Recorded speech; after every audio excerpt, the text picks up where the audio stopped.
Hello friends, एक बार फिर पहलवान गुरुद्दीन ग्रुप ऑफ कॉलेज के यूट्यूब चैनल पर आपका स्वागत है। मैं संध्या राजपूत, हिंदी प्रवक्ता, Pahalwan Guruddin group of college, Panari, Lalitpur.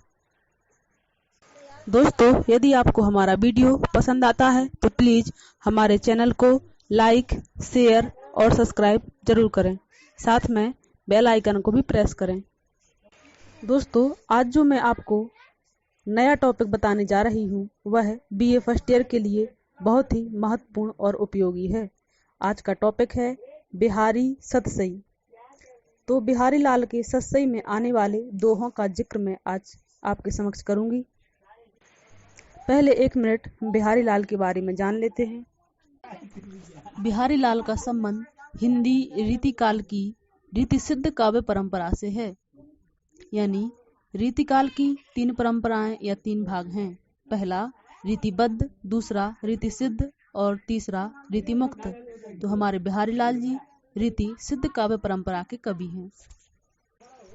दोस्तों, अब मैं आपको उनके दोहों के बारे में बताऊंगी।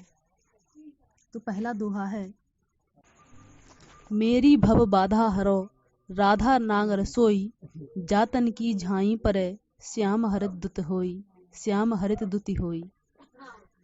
अर्थात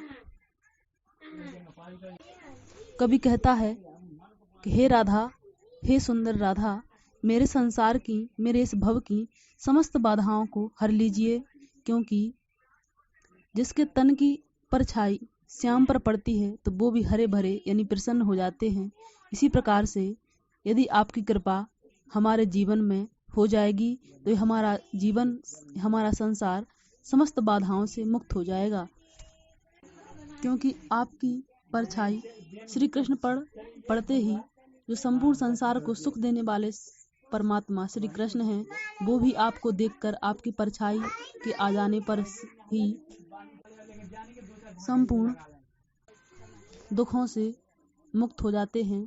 तो हम तो मानव हैं, आपकी तनिक ही कृपा यदि हम पर हो गई तो हमारा जीवन धन्य हो जाएगा। इसलिए हे राधा, मेरी समस्त बाधाओं को हर लीजिए और हमारे समस्त दुखों को हर कर हमें इस जीवन भव सागर से पार लगा दीजिए। यहाँ दूसरे अर्थ में यानी इसका भावार्थ कुछ और ही है।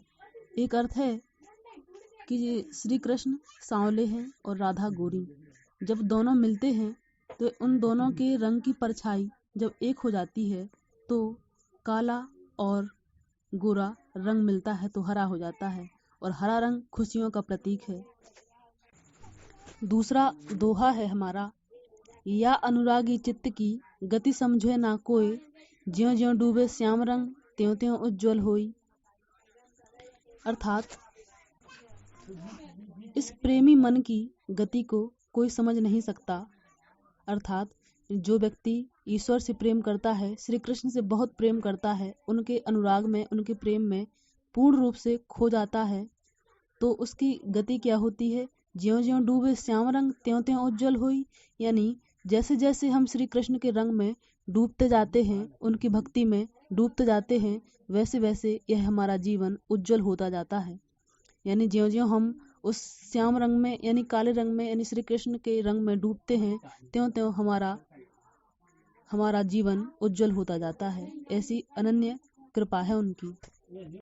अर्थात श्री कृष्ण की ऐसी कृपा है कि उनके भक्ति रूपी संसार में ज्यों ज्यों हम डूबते जाते हैं, त्यों त्यों हमारा जीवन उज्जवल होता जाता है। अर्थात हम जैसे भी हैं, लेकिन ईश्वर की भक्ति यदि हमारी सच्ची है तो श्री कृष्ण की कृपा अवश्य होती है। अब हम बढ़ते हैं तीसरे दोहे के पास। शीस मुकुट कट काछनी, कर मुरली और माल, यही बान के सो मन सदा, बसो बिहारी लाल, बसो बिहारी लाल। अर्थात यहाँ श्री कृष्ण की सुंदरता का वर्णन है। उनकी छवि बहुत ही मनोहारी है। जिस समय श्री कृष्ण भगवान अपने शीश पर मुकुट धारण करते हैं और कमर में काछनी यानी कछौटी या पीताम्बर को धारण करते हैं, उस समय उनकी छवि बहुत ही मनोहारी है। और उनकी छवि इससे भी ज़्यादा तब बढ़ती है जब उनके हाथ में मुरली और हृदय में, उनके हृदय पर या उनके गले में माला रहती है। श्री कृष्ण वैसे भी बिना श्रृंगार के ही बहुत ही मनोहारी, बहुत ही सुंदर हैं, लेकिन जब वह विभिन्न प्रकार के श्रृंगार कर लेते हैं, जैसे मुकुट लगाना, अपनी कमर में पीतांबर धारण करना, हाथ में मुरली थामना और गले में बैजंती माला पहनना, इससे उनकी सुंदरता बहुत ही हद तक बढ़ जाती है। उनकी शोभा के समान इस संसार में कोई भी इंसान या कोई भी ईश्वर नहीं है जो उनकी समता कर सके सुंदरता में। कवि कहता है, इही बान के मोह मन सदा बसो बिहारी लाल, अर्थात उनकी यह सुंदर छवि, उनकी यह सजी हुई छवि, आभूषणों से युक्त छवि उनके मन में सदा के लिए बस जाती है। बिहारी लाल जी कहते हैं कि यह छवि, यह उनकी सौंदर्य रूपी छवि हमारे मन में हमेशा के लिए बसी हुई है। इसी छवि को हृदय में बसाकर वे उनका वर्णन करते हैं। फ्रेंड्स, इसके बाद अगला दोहा है, श्याम सुरत करी राधिका तकहि तरिणि जा तीर, असुवन करत तरोस को खिनक खरोंसो नीर, खिनक खरोंसो नीर। अर्थात यहाँ श्री राधिका जी श्री कृष्ण को याद करती हैं और उनकी याद में वो बहती हुई यमुना जी के पानी को तकती हैं, उसी को देखती हैं, उसी में खो जाती हैं और श्री कृष्ण को पूर्ण रूप से याद करती हैं। उनकी याद में राधिका इतनी खो जाती हैं, इतनी भाव विभोर हो जाती हैं कि उनकी आंसुओं की धार इतनी ज़्यादा यमुना जी के पानी में पड़ती है कि उनका पानी खारा हो जाता है।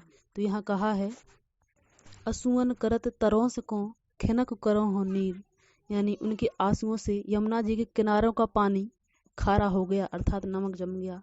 क्योंकि आंसुओं का स्वाद खारा होता है, तो उनके इतने आंसू निकलते हैं कि यमुना का पानी भी खारा हो जाता है। यहाँ पर राधिका के अनन्य प्रेम का वर्णन किया है।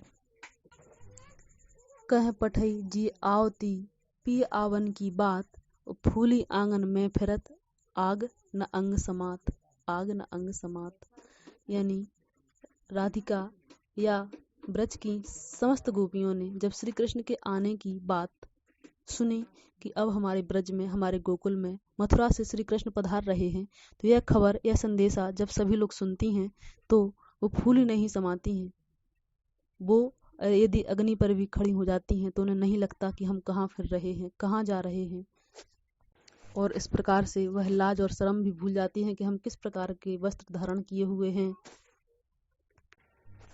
दोस्तों, बिहारी लाल जी ने इन छोटे छोटे से दोहों में बहुत ही गागर में सागर भर दिया है, क्योंकि बिहारी लाल तो वास्तव में गागर में सागर के लिए ही जाने जाते हैं। उन्होंने बिहारी सस्सई में 700 दोहों का संग्रह किया है, जो श्री कृष्ण के श्रृंगार और उनके भक्ति रस के लिए बहुत ही प्रसिद्ध हैं। बिहारी सस्सई मुक्तक काव्य कला का हिंदी साहित्य में अद्वितीय उदाहरण है। एक छंद में रचना चातुरी द्वारा अर्थ की अनेक संभावनाओं को भर देना ही मुक्तक कला है, और बिहारी इस कला के सिद्धहस्त कवि हैं। उनके दोहों में भक्ति, नीति, लोक व्यवहार, श्रृंगार, वियोग और संयोग, नायक और नायिका की विभिन्न चेष्टाओं का अर्थ भी चमत्कारपूर्ण पद्धति से जो चित्र खींचा गया है वह हिंदी कविता में बेजोड़ है। बिहारी सस्सई की बहुज्ञता भी इसी संदर्भ में विख्यात है। वे ज्योतिष, गणितज्ञ, आयुर्वेदज्ञ, औषधि विज्ञान आदि अपने ज्ञान को पूरी कलात्मक विदग्धता के साथ सस्सई में रखते हैं। प्रस्तुत संकलन बिहारी के छंदों में निहित इसी कलात्मक विलक्षणता को ध्यान में रखकर किया गया है, ताकि एक कलाकर्मी कवि के संदर्भों को संपूर्ण व्यंजित किया जा सके। हिंदी साहित्य में बिहारी को उनकी इस अकेली कृति बिहारी सस्सई के कारण पर्याप्त सम्मान मिला है। इनको दोहों के संदर्भ में गागर में सागर भरने का मुहावरा प्रसिद्ध है। दोस्तों, यह टॉपिक बीए फर्स्ट ईयर के हिंदी साहित्य वाले विद्यार्थियों को प्रथम प्रश्न पत्र में बहुत ही महत्वपूर्ण और उपयोगी है। यह टॉपिक काव्यश्री नामक पुस्तक के बिहारी सस्सई नामक शीर्षक से लिया गया है, और इसी प्रकार से बिहारी लाल के और अन्य दोहों को जानने के लिए हमारे चैनल से जुड़े